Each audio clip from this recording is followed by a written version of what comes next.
Gen Zs में इन्होंने पोल किया था और उनको लगता है अगर मैं रिलेशनशिप में एंटर करता हूँ अ गाय और अ गर्ल, मेरी जिंदगी उसके बाद बहुत अच्छी हो जाएगी, और ये बात गलत है।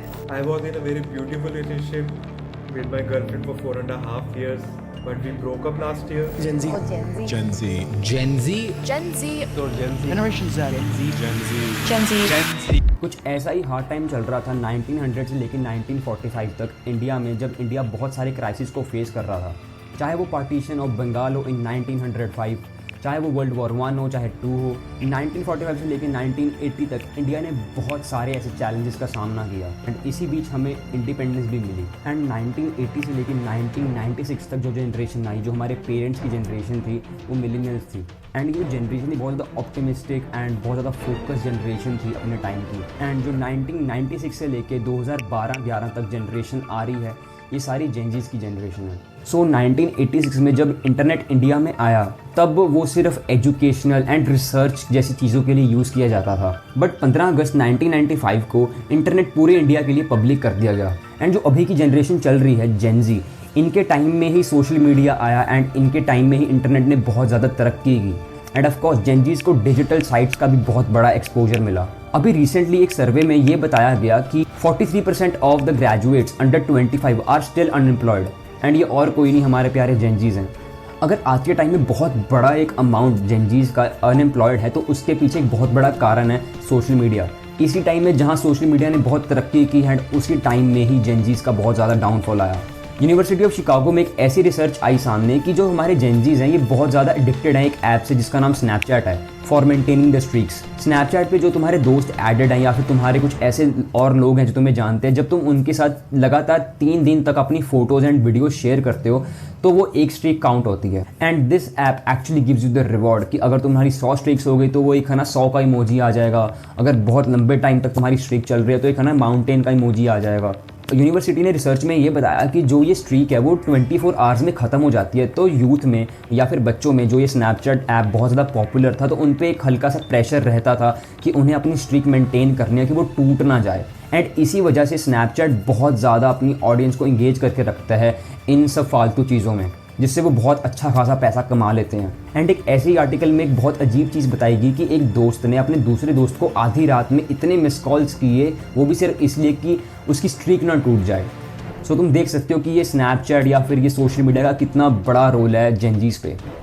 तुम सोशल मीडिया का एक इम्पैक्ट इस तरह देख सकते हो कि एक बहुत बड़ा म्यूजिक बैंड है जिसका नाम BTS है। उस बैंड की इतनी ज़्यादा हाइप है पूरी दुनिया में एंड ज़्यादातर इस बैंड को बहुत ज़्यादा जेंजी सुनते हैं। एंड एक ऐसा ही केस बाहर आया तमिलनाडु में, 2 13 साल की छोटी लड़कियां अपने घर से भाग गई ताकि वो कोरिया जाके BTS का कॉन्सर्ट अटेंड कर पाएँ। एंड सबसे अजीब बात ये थी कि उनको बेसिक मोड ऑफ ट्रैवल भी नहीं पता था कि वो कोरिया जाएंगी कैसे। सो तुम अंडरस्टैंड कर सकते हो कि सोशल मीडिया का कितना ज़्यादा इम्पैक्ट है जेंजीज पे, क्योंकि वो ऐसा ही कंटेंट उनको देते हैं एंड ऐसे ही वो कंटेंट जब कंज्यूम करते हैं तो बहुत ज़्यादा ही ब्रेन वॉश हो जाते हैं। And that's why vlog channels in India are getting so hyped up right now. इन पे मिलियंस ऑफ व्यूज़ आएंगे क्योंकि वो तुम्हें एक बहुत अच्छा POV दे देते हैं कि एक अच्छी लाइफस्टाइल या फिर अप टू द मार्क वाली लाइफस्टाइल क्या होती है। ऑफ कोर्स इसमें से बहुत ज़्यादा लोगों का फ़ायदा भी होता है, बट अगर तुम एक बार को क्रिएटर को साइड कर भी दोगे तो इसमें से बहुत बड़ा अमाउंट जो ब्रांड्स हैं वो खुद ले जाते हैं तुम्हारी अटेंशन का।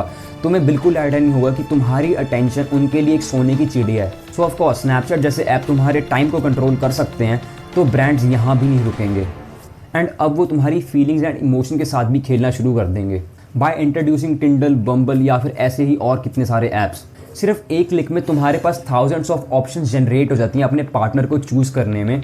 एंड यहाँ पे जाके बहुत सारे लोग कंफ्यूज हो जाते हैं कि वो किसको एज अ सही पार्टनर चूज़ करें। एंड यही कन्फ्यूजन उन्हें लीड करती है casual sex, nude culture, hookups जैसी चीज़ों में। एंड यहीं पे जाके जेंजीज में बहुत सारी टर्मिनोलॉजीज आ जाएंगी जैसे benching, situationship, friends with benefits. By the way benching एक बहुत ज़्यादा पॉपुलर टर्म चल रही है जेंजीज में आजकल। बेंचिंग मतलब तुम्हारे दिमाग में से 3-4 ऑप्शंस और हैं तुम्हारे पार्टनर्स को लेके कि who is your best partner, who is your best choice. And इसी चक्कर में तुम किसी को भी हाँ नहीं बोल पाते या फिर तुम किसी को ना नहीं बोल पाते। तुम मतलब एक प्रॉपर कमिटेड रिलेशनशिप में नहीं आ पाते। जैसे वो कहते हैं ना, in my mind I was committed to him. And काफ़ी सारी रिसर्च ये भी बोलते हैं कि आज के टाइम में जेंजीज को कुछ ज़्यादा ऐसा इंटरेस्ट भी नहीं है कमिटेड रिलेशनशिप में, ट्रू लव में या फिर एक रोमांटिक पार्टनर ढूंढने में, अपनी फैमिली सेटल करने में। All is they worried about कि उनका बॉडी काउंट कितना चल रहा है। What's your body count? free. 50. What do you think? 10. करना चाहिए, cheating करना बनता है because they very small life. I have made out with a girl, although I'm straight. ज़्यादातर जेनजीज आज के टाइम में बहुत सारी मूवीज़ या फिर बहुत सारे वेब शो से इंस्पायर होते हैं जहाँ पे ये दिखाया जाता है कि cheating on your partner just for the sake of sex is very normal thing in society. Shows like 4 More Shots, thank you for coming, ऐसे ही कितने सारे शोज़ जेनजीज को बहुत ज़्यादा कूल लगते हैं एंड बहुत ज़्यादा अट्रैक्ट करते हैं एंड उनके दिमाग को कहीं ना कहीं ख़राब भी कर रहे हैं।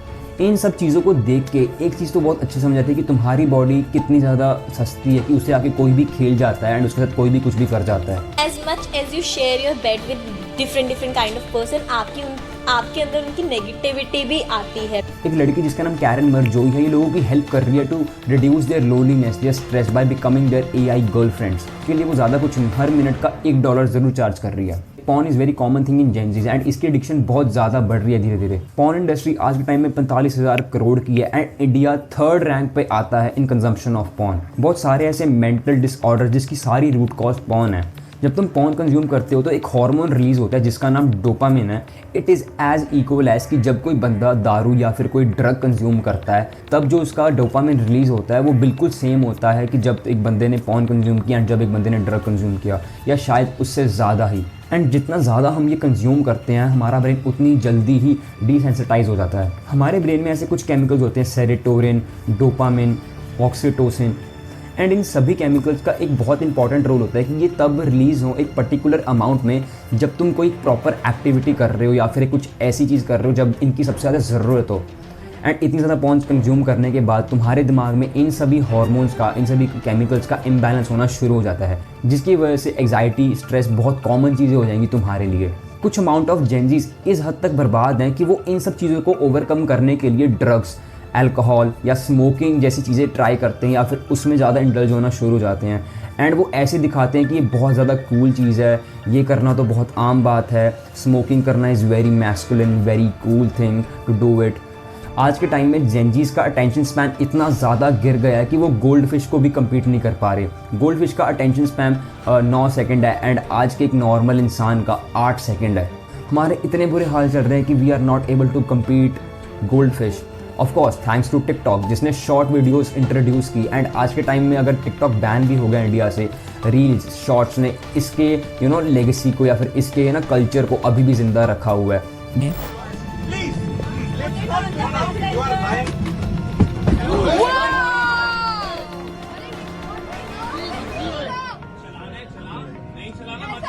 जब कोई फ़्लाइट रेडी होती है तो बहुत सारी चीज़ों का डिफरेंट चीज़ों का ध्यान रखा जाता है, बहुत छोटे से और बड़े से बड़े लेवल पे। मोस्ट ऑफ द टाइम इसी रीज़न की वजह से फ़्लाइट डिले या फिर लेट भी हो जाती है। बट इस बंदे ने सीधा पायलट को ही मारना शुरू कर दिया प्लेन में जब फ़्लाइट लेट हो रही थी टेक ऑफ के लिए। यू कैन अंडरस्टैंड कि जेनजीज कितने ज़्यादा इम्पेशेंट हैं एंड कितने ज़्यादा ऑफ कोर्स इसके काफ़ी सारे सोल्यूशन भी हैं। अगर तुम अडल्ट कंटेंट कंज्यूम करना कम कर दो या बिल्कुल भी ना करो, तुम्हारा मेंटल लेवल उसी स्टेट पे वापस आ जाएगा जैसे तुम्हारा नॉर्मल पे था।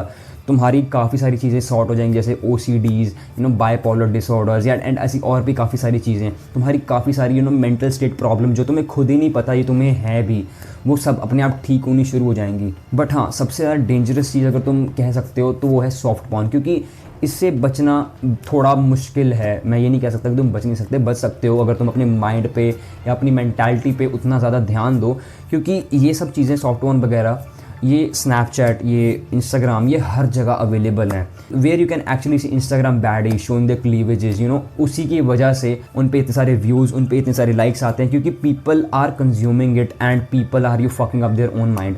जैसा कंटेंट तुम अपने अंदर कंज्यूम करोगे तुम वैसे ही बनते चले जाओगे। अगर तुम अच्छे पॉडकास्ट सुनोगे या फिर अच्छी बुक्स पढ़ोगे या अच्छे ऑथर्स के बारे में सुनोगे या फिर अच्छी वीडियोस देखोगे, मोटिवेशन वीडियोस देखोगे, तुम्हारा स्टेट ऑफ माइंड वैसा बन जाएगा। तुम्हारे अंदर काफ़ी अच्छे थॉट्स आने शुरू होंगे and you will be start entering into a great life and good life. Prioritising your physical and mental health. अगर तुम मेंटली स्ट्रांग हो, अगर तुम फिजिकली स्ट्रांग नहीं हो, you are still eating dirty food, you are still eating junk food, तो obviously तुम्हें कहीं ना कहीं इस चीज़ का नुकसान होगा एंड बहुत बुरे वाला नुकसान भी हो सकता है। एंड लास्ट मैं तुम्हें ये एडवाइस देना चाहता हूँ जो मुझे पर्सनली लगती है सही है, understanding the philosophy of your ancestors. अगर तुम हिस्ट्री में थोड़ा सा जाओगे, अपने एंसेस्टर को स्टडी करोगे कि उन्होंने कैसे वॉर्स लड़ी, या फिर उनका माइंडसेट क्या था, या फिर उनकी क्या थिंकिंग थी उस टाइम पे कि जब है ना एक वॉर चल रही है या फिर है ना कुछ हो रहा है या कुछ ऐसे इवेंट्स हो रहे हैं जो है ना उनके हाथ में नहीं है, but they are still doing it, they are still winning it, they are still है ना वर्किंग फॉर इट।